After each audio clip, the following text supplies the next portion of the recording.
Air signs, Gemini, Libra, and Aquarius. Tignan po natin kung ano ang mensahe para sa'yo ngayong araw. Keep in mind po na ito ay general reading lamang. So, hindi po lahat ay makaka-relate. So, be open-minded. Sa mga hindi pa po nakasubscribe dito sa ating channel, please subscribe na po kayo and palike na din po ng ating video. At sa mga nice po mag-avail ng ating private readings, ng ating Evil Eye Amulet, ng ating Cures Bracelet, makikita nyo po yung link sa description box. Tarot Intentions by Aliana Reyes. Okay? Tignan po natin kung ano ang mensahe para sa'yo ngayong araw na ito. Mensahe po natin, okay? Kuhanin ko lang kasi this is your energy. Okay, so we have the Empress. Okay, so meron ba dito? Ayan, buntis. Air signs. Ayan yung pinapakita na energy sa atin dito. Meron sobrang maalaga, sobrang confident. Kung ano man po yung mayroon kayo ngayon. Tignan natin kung ano pa yung mensahe. We have 10 of Cups. So, pwedeng may mga dreams, may mga hinihintay kayo dito, air signs, na ibibigay na po sa inyo. We have King of Cups. Merong sobrang saya. Okay, so pwedeng meron dito magpapakasal, meron dito pwedeng magkakaroon na ng anak. Ayan, oh. So, para kasi ang pinapakita dito is more about your family. O, yan. So, baka merong madadagdag sa family po ninyo. Kung hindi man po kayo yung buntis dito, air signs, maaring isa sa mga family members mo, sa mga kakilala mo, pwede rin. Tignan natin. So, baka ma-invite po yung iba sa inyo sa baby shower, sa kasal. Tignan natin ano pa yung mensahe. So, para kasi may mamamanhikan dito. Meron dito sobrang health conscious. Tignan natin ano pa yung mensahe for you. We have unfoldment. Okay. So, ayan. Baka meron dito. Hindi pa kayo sure kung buntis ba kayo. Ayan po. Pwedeng malalaman nyo na kung buntis ba kayo or hindi. We have passion. Tingnan natin. So, meron talaga dito, parang burning yung desire, burning yung love na nararamdaman sa isa't isa. Hindi lang sa isa't isa, kundi para sa pamilya. We have nurturing. O, diba may maalaga talaga dito. Air signs. Ayan po.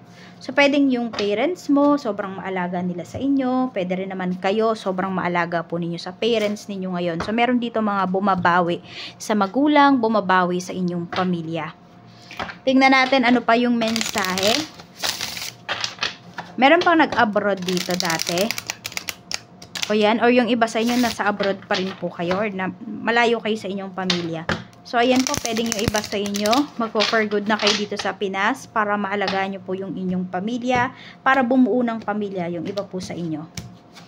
Ayan, meron kayong big decisions na gagawin, air signs. As in, malaking decision po ito. Nakasalala yung future ninyo dito. Tignan natin ano pa yung mensahe para sa'yo. We have guardian angel. Sabi dito, some higher power protects you from difficulties and misfortunes. Trust your guardian angel. So, napapansin nyo ba? Na tuwing parang merong hindi magandang nangyayari sa paligid po ninyo, naliligtas kayo. Diba? Hindi kayo nadadamay. Oh, kasi protected daw po kayo ng inyong mga spirit guides, ng inyong mga guardian angels. We have vacation. Start a perfect vacation and enjoy the freedom. Take time to recharge. Ayan po. Take time to recharge. Mag-recharge na. Kailangan nyo daw ng pahinga. Yan. So, yung iba sa inyo, pwedeng ito ay honeymoon. Yung iba naman po sa inyo, pwedeng mag-vacation talaga kayo para makasama nyo at malagaan nyo po yung inyong pamilya. So, we have alchemy. Transform the situation using witchcraft, occult, and learning God's secrets. Meron dito. Ayan po, oh. Meron ba dito nagkatampuhan? May magagawa daw po kayo para magkaayos kayo ng taong yan. Meron nagmamanifest din sa'yo dito. Gusto niyang mabago kung ano man yung sitwasyon na kinakaharap po ninyo ngayon. For the better yung nakikita ko dito, air signs. Okay, so tignan po natin kung kamusta ang family life. Kamusta po ang family?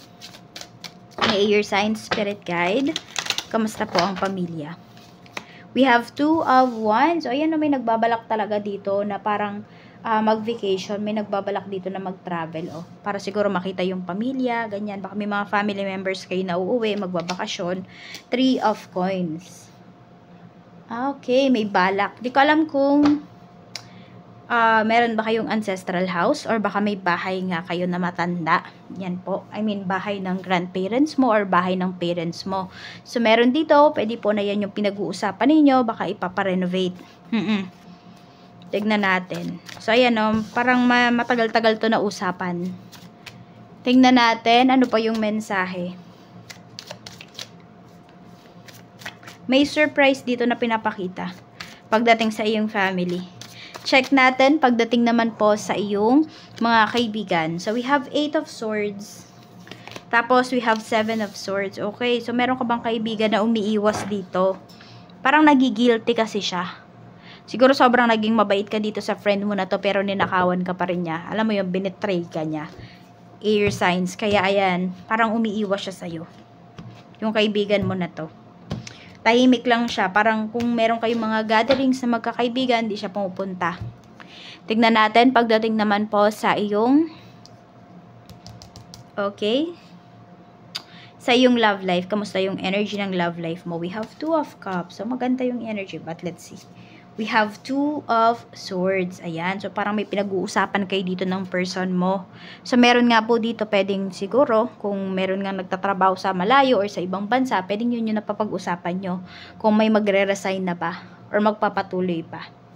Yan. So, meron kayong big decisions na gagawin. Nasabi ko ba yun kanina dito? Sa inyo ko nga ba nasabi yun? Or kay, kay Earth signs yata na may big decisions na gagawin. Pero yan, sa relationship po ninyo, meron kayong malaking decision na gagawin. Yung iba naman sa inyo, pwedeng dalawa yung interested sa inyo dito, dalawa yung nanliligaw sa inyo. So, yan, parang namimili kayo dito at naguguluhan yung iba sa inyo. Tignan natin pagdating naman sa iyong kaperahan. Sa kaperahan, 10 of Coins. Ang ganda ng energy mo. Air signs, we have the Hanged Man. May mga hinihintay kayo ditong pera, ayan. Or may mga hinihintay kayo dito na pagkakakitaan po. Ayan. Pero sure kayo dito na kayo po ay kikita. So, pwedeng ito ay about sa investments mo. Baka may mga investments ka na gagawin dito. Kaya lang, pwedeng medyo, hindi naman sa nagdadalawang isip kayo, may hinihintay ka dito. Tignan po natin, pagdating naman po sa iyong ayan, kung meron dito nag-a-apply ng trabaho, matatanggap ka ba? Temperance, medyo maghintay-hintay ka daw muna. So, parang nasa waiting season ka. Yan. Pero kung nafe-feel mo, kunwari 1 month ka nang naghihintay, yung iba po sa inyo, wala pa rin tumatawag sa inyo, then, it's time na para mag-apply na po kayo ulit sa trabaho. O parang i-let go mo na to kung yung mga una mong pinag-applyan. I-let go mo na yan kung 1 month ka nang naghihintay. Ang gawin nyo, mag-apply na lang talaga kayo na mag-apply. 'Di ba? Damihan nyo. Sabi ko nga, sa inyo ko ba nasabi yun kahapon na kung mag-apply lang kayo ng trabaho, damihan nyo na yung pagpapaprint ng inyong resume at magpasa na kayo ng magpasa kung saan.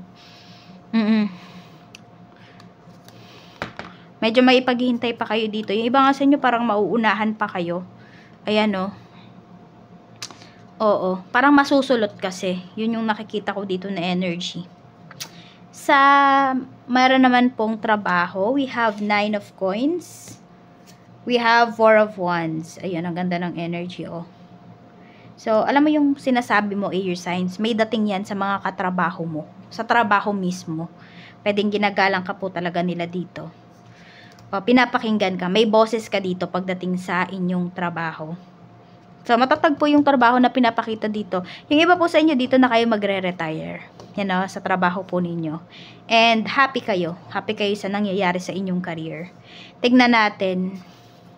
Sa negosyo, ayan. Mga nagbabalak magnegosyo, i-push nyo na daw yan. I-pursue nyo na po yan.